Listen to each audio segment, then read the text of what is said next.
Good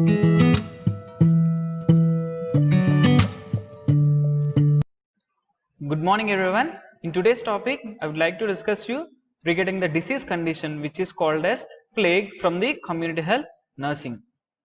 So coming to the topic plague here, so plague, it is a zoonotic disease and it is mainly caused by Yersinia pestis. It is involving the rodents and fleas, and it is mainly transmitted by the infected bites of the flea to the human or introducing the organism into the ecological environment. And it can occur in many forms. It can occur enzootically, it can occur epizootically, it can occur sporadically, even it can occur in epidemics also. Coming to the problem statement here, this human plague, it is present all over the world. From 2004 to 2009, there were about 12,503 cases which were reported. And in these 12,503 cases, there were about 843 cases which were reporting the deaths. These deaths were reported by 16 countries, mainly in Africa, Asian continent and American continent. So coming to the India, so there was an outbreak of bubonic plague. It had occurred in Uttarkasi in the village called Dangad. And if you come to United States in the year 2015, 15 people have found to infected with this bubonic plague, and it was told by the Centers of Disease Control and Prevention, in which in these 15 people, 4 of them were fatal. So coming to the epidemiological determinants here, so that is the problem statement, that's what we need to study regarding the disease. So what is the agent factor here? The causative agent is Yersinia pestis. It is a gram-negative and non-motile and Coccobacillus that exhibit bipolar staining. And bacilli occur in a great abundance in buboes, spleen, blood, liver and other viscera of infected person and in the sputum of pneumonic plague also. So I will discuss what are the different types of this plague, so that you can understand what is this pneumonic plague and what is that bubonic plague. So plague bacilli, they can survive and multiply in soil and rodent burrows also. Coming to the reservoir of infection here, so the wild rodents are the natural reservoirs of the plague. So if in India the wild rodent, that is Tettera indica, has been incriminated as the main reservoir. So what are the reservoirs here? The wild rodents like rats, rabbits and cats, all these are the natural reservoirs of the plague. Coming to the source of infection here, the infected rodents and the fleas which are from the infected rodents and cases of pneumonic plague. So in humans, if you take the cases of pneumonic plays a major role in transmission of disease along with the rodents and infected fleas.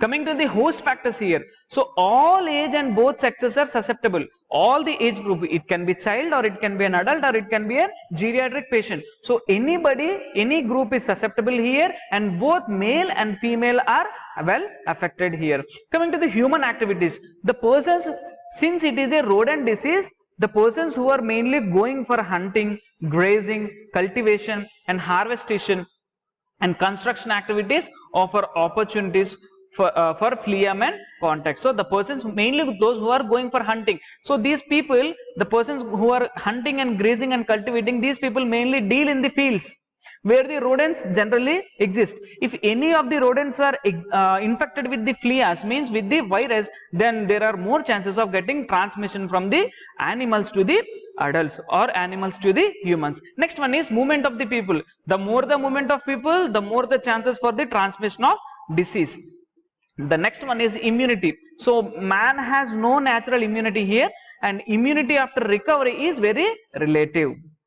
Coming to the environmental factors. Firstly, if you take the season, mainly in the northern and southern India, the plague season, it is starting from September to May.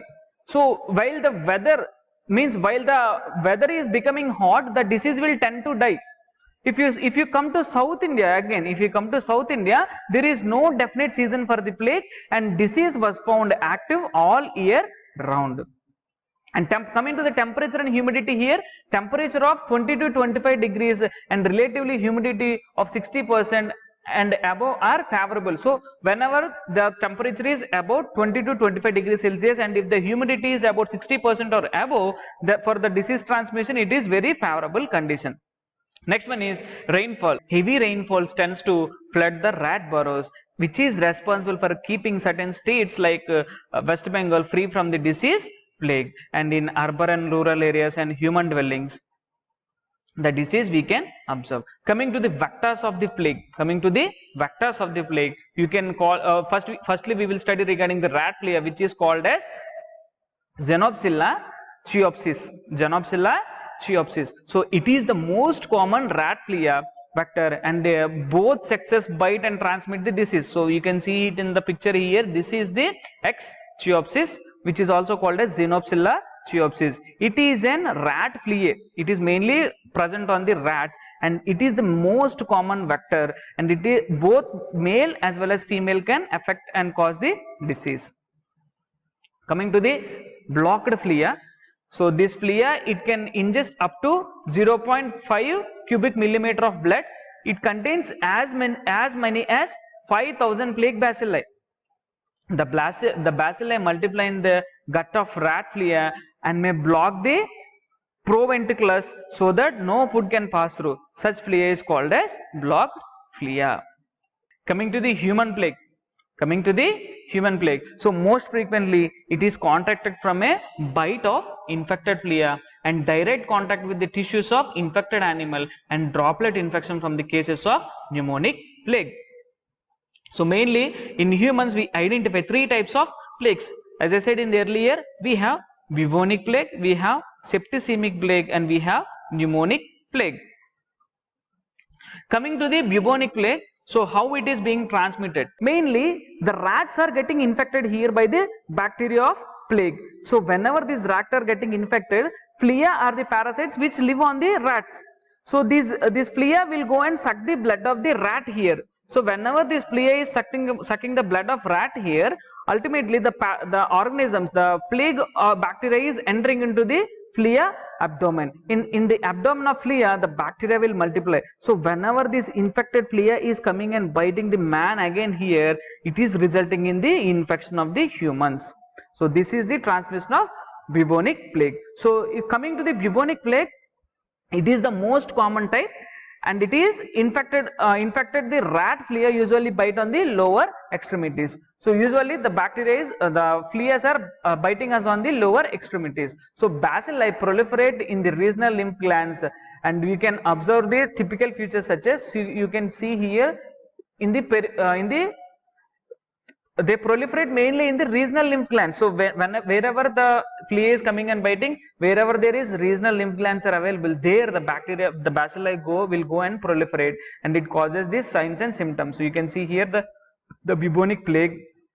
So you can observe sudden fever, chills, you can observe headache, prostration is observed, and painful lymphadenitis is also observed. This bubonic plague cannot spread from person to person because the bacilli are locked up in the buboes. It is, once again I am stressing here, it does not spread from person to person because the bacilli are locked up into buboes. So coming to the signs and symptoms of bubonic plague, according to system wise, systemically you will find out fever. In central nervous system you will have a headache and malaise. In lymph nodes, swelling of the buboes can be seen, and pus exudation can be seen. Bleeding can occur. In gastrointestinal symptoms include nausea, vomiting, and in joints you can observe pain and ache near the joints. Coming to the pneumonic plague. So this pneumonic plague is very rare, and it is a complication of this bubonic or septicemic plague. It is a complication of bubonic or septicemic plague. So whenever a person is affected with the bubonic plague, in case of undertreated cases, if the case is not treated properly, there are more chances for the disease to spread to other parts also. So in those cases, there are more chances of infecting the lungs of the person.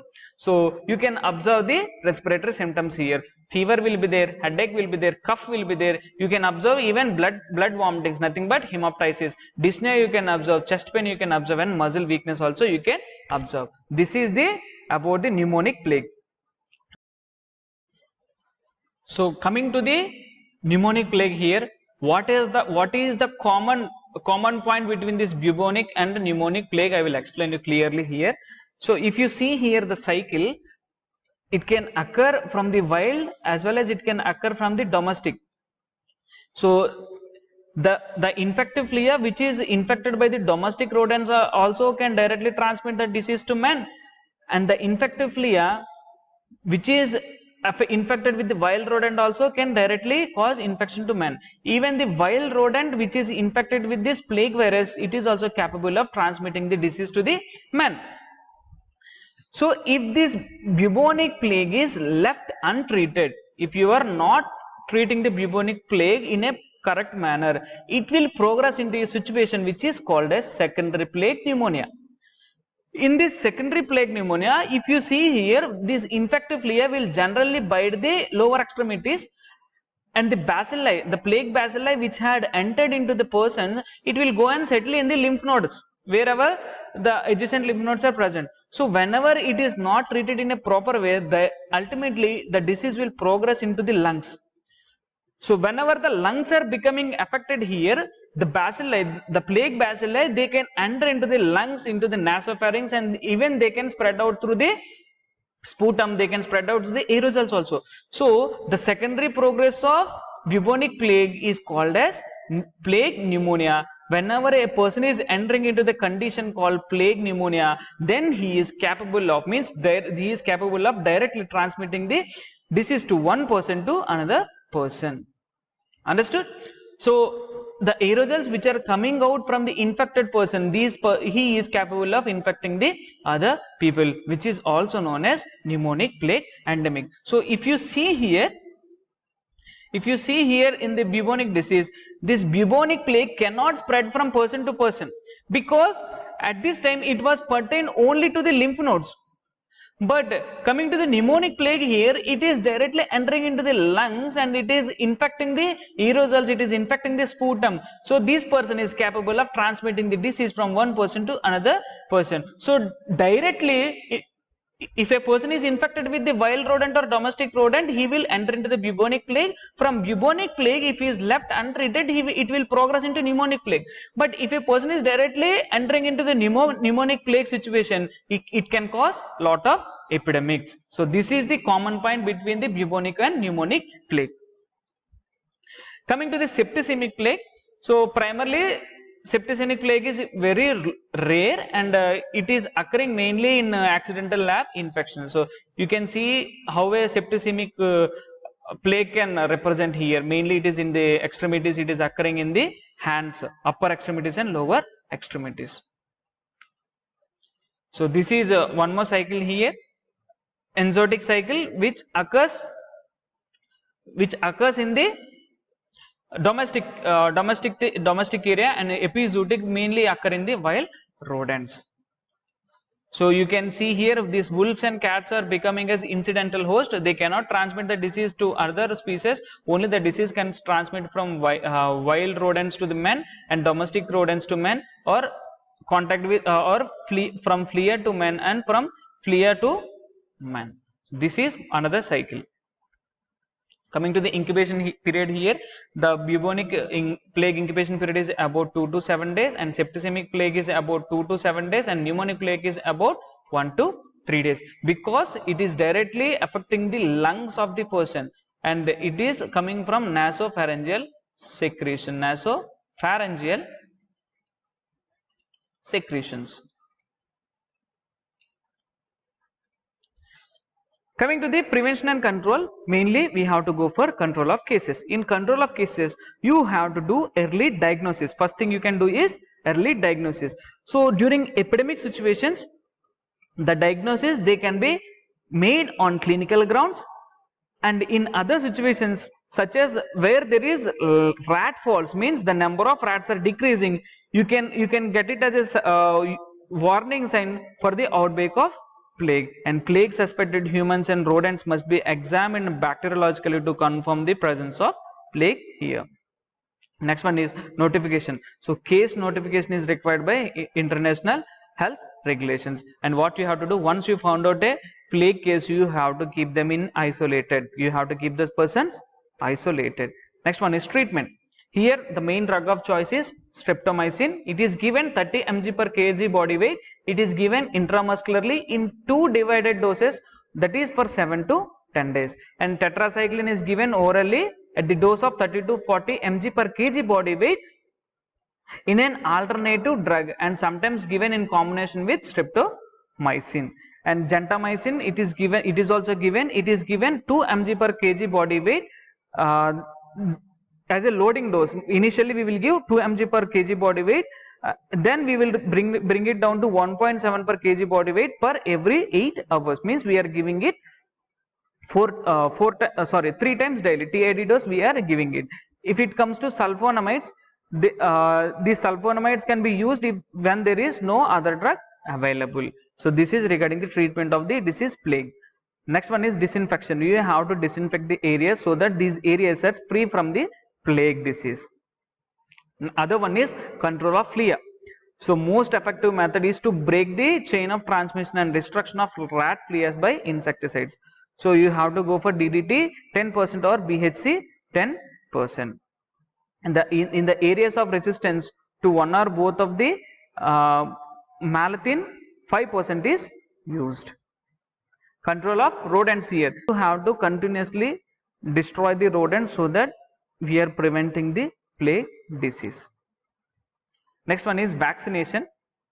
So it has to be effective, and vaccination should be carried out at least a week before an anticipated outbreak, and the vaccine should be given in 2 doses. So whenever you are anticipating a plague outbreak, at least before 1 week before, you have to give the vaccination. So adults will get, it was given mainly in 2 doses. Adults will get like 1.01 ml, and in second, adult males will get about 1 ml in first dose and 1.5 ml in second dose, and after 6 months again a booster dose is given. If it is female, 0.75 ml is given in the first dose and 1 ml is given in the second dose, and again 0.75 ml is given at the booster dose. If the children are about 1 to 4 years of age, you have to give 0.2 ml. If they are 5 to 10 years of age, 0.3 ml is given. If they are 11 to 16 years of age, we are giving 0.4 ml. In the second dose, we have to double the dose, and in third dose we have to give the same dose as first dose. So the same dose will be recorded in the booster dose. You have to double the dose here. Infants under 6 months are not immunized for this disease plague. Coming to the chemoprophylaxis here. Chemoprophylaxis is highly recommended. So it should be offered to all plague contacts, mainly medical personnel and nursing personnel and public health personnel who are exposed to risk for infection. Mainly the drug of choice is here tetracycline. So for adult, they are giving 500 mg for 6th hourly for 5 days, and if this tetracycline is not available, we can give sulfonamide. It is given 2 to 3 grams per day, that is for 5 to 7 days. Next one is surveillance. So in areas where natural plague foci exist, or where there is history of past infection, surveillance is essential. So mainly we are keeping an eye on the areas where the plague foci has been existed, and if there is any history of the past infection there, we are maintaining the surveillance. And last one we can do is health education. Mainly we have to give emphasis, and emphasis must be placed on the need for prompt reporting of dead rats and suspected human cases. So if you find out any dead rats, more number of dead rats in a particular area at a particular time, then if you find any human suspect cases, it is your responsibility to report for the higher health authorities, and the medical practitioners should keep plague in mind for differential diagnosis if any cases of fever with lymphadenopathy or multiple cases with pneumonia occur. So this is regarding the plague. Thank you for watching and thank you for listening. Please like, share and subscribe the channel. If you have any suggestions for me, you can drop it on the comment box. Thank you so much.